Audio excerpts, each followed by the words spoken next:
Good morning. I'm Miami Hurricanes beat writer Manny Navarro of The Athletic. It is Monday, October 3rd, right around 9:45 a.m. Some news this morning. Mario Cristobal went on his weekly radio appearance on WQAM on the Joe Rose Show and announced that Tyler Van Dyke will be the starting quarterback for Miami against North Carolina when the Hurricanes open ACC play this coming Saturday at Hard Rock Stadium. Van Dyke, of course, was pulled as Miami's quarterback, benched in the third quarter of the loss to Middle Tennessee State. And basically, the Hurricanes had gone radio silent for about a week during the bye week. Mario didn't do any interviews until this morning and basically got out in front of the story before it became too big of a controversy by saying that Van Dyke is going to be his starter. I don't want to sit here and just read a bunch of quotes, but I will do this for now, so you know exactly what he said. He said, "We are honest about the fact that Tyler has played great football here for a long time, and you don't turn on your quarterback because we had a bad day as a program.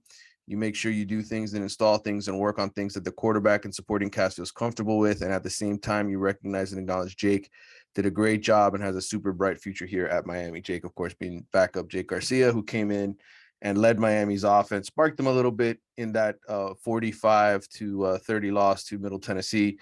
Got the offense going through a couple deep balls. But obviously, Mario, after watching them, I guess, during their bye week, during their practices, decided it's not time yet to pull the plug on Tyler, who struggled this season with accuracy. I mean, he's just been off. Some stats from Pro Football Focus that really show you how much Tyler has sort of changed as a quarterback. First of all, last season he was throwing much more deep balls. He was throwing the ball 20 yards downfield in the air on 20% of his dropbacks, completing about 37% of those, had 9 touchdowns, 2 interceptions. He got credit for 21 big time throws in those situations. Obviously had a different group, had Mike Harley, had Charleston Rambo at receiver. This season, Van Dyke is only throwing deep on 9% of his dropbacks. He's 4 of 11 for 36.4% completion percentage, 141 yards, 1 touchdown, 3 big time throws. In all, 56% of Van Dyke's throws are going 9 yards or less this season in Josh Gaddis's offense. Last year, that number was around 51%. But the real thing is he just doesn't have the confidence in the receivers. And I think Mario feels like it's up to Josh Gaddis and the receivers to step up around him. And he's not going to peg this on Tyler and make him the fall guy for this. So essentially today, Mario has announced he's going with Tyler for this next game. Didn't say whether or not it's going to be the case the rest of the season. In fact, I think it sounds like if Tyler struggles, he could very well pull the plug on him in this game against North Carolina. He says, this is another quote from Cristobal. He said, "After a rough day like that, competitors are resilient. He's shown he's going to attack every opportunity that he has and that we have as a football team. We have an unbelievable opportunity on Saturday, and it is just like life. Either you come together and you work at it and you improve and move forward, or you unravel and fall apart. That is something we won't allow within the program. Tyler has done a really good job of doing everything possible to make sure we improve, and we have done a better job of communicating and making sure we do things that fit our personnel at the current time."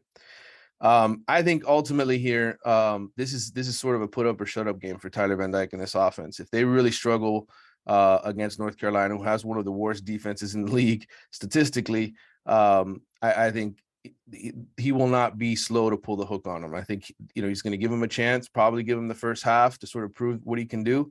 But if the offense isn't going anywhere and Miami's struggling in this game mightily, I wouldn't be surprised if Jake replaces him again.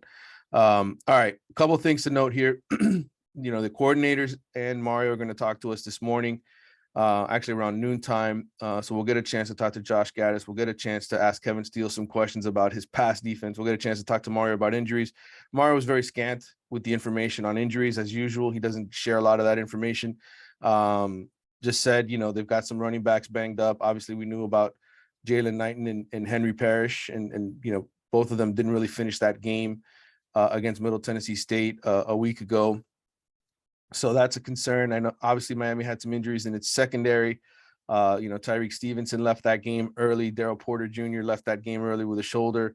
There's been reports that there's injuries in the tight end room as well. There could be some injuries there. So we'll find out who is out. Hopefully today we'll get a little bit more clarity, or at least some hints from the coaching staff as far as who or what they're dealing with. The biggest thing going into this game for Miami, quite honestly, and we're going to have another full podcast with Carlos Ledo, and I'm going to get Andy Bitter, who covers Virginia Tech, to come on and do some conversation with me regarding the ACC. But for this sort of quick, podcast update with the news on Tyler Van Dyke, I would say the biggest thing going into this week for Miami is their pass defense. They have to get it together on that side of the football. They really struggled giving up deep plays against Bethune-Cookman and Southern Miss before they got absolutely torched by Middle Tennessee State. They've got the second worst pass defense in the ACC in terms of quarterback rating. Only North Carolina is worse. They're giving up a league worst 10.1 yards per pass attempt, allowing quarterbacks to complete 56% of their passes for 251 yards per game, 6 touchdowns, 5 interceptions. The bottom line is Miami hasn't even faced a great quarterback yet. Chase Cunningham, who lit Miami up for over 400 yards and had those 4 long pass plays, he's a former walk-on. He's the highest ranked quarterback Miami's faced in terms of quarterback rating, and he's 55th nationally. Miami did well against Texas A&M. Well, guess what? I mean, that offense has struggled against a lot of people. Max Johnson, he's 75th in QBR right now. It's the Texas A&M starter, the former starter, the one who started against Miami. Drake May, who's just a redshirt freshman, he's 4th nationally in quarterback rating, completing close to 70% of his passes for 19 touchdowns and an interception, average of 318 yards a game. UNC leads the ACC in scoring, 45.4 points per game. They just tore up Virginia Tech on Saturday. Virginia Tech has one of the better, more experienced defenses in the league. And so Miami, really, from that perspective, to me, now that we know Tyler's starting, the story now becomes, can this defense get its act together? And what changes is, are Kevin Steele and Mario Cristobal going to implement here? Because I think it's quite obvious Miami can't do anything in man-to-man coverage. They keep getting beat over the top over and over again. So it's not a very good situation for the Hurricanes. They've got some injuries to deal with, as we mentioned. So we'll find out. Anyway, I just wanted to get on here, discuss the news from this morning with Mario Cristobal announcing that Tyler Van Dyke is going to be a starting quarterback this week. And I thought that it warranted at least a mini conversation, a quick little podcast update here. We will be back later to discuss what the coordinators think and what they say here on Monday. But for now, leave you with that. Talk to you soon.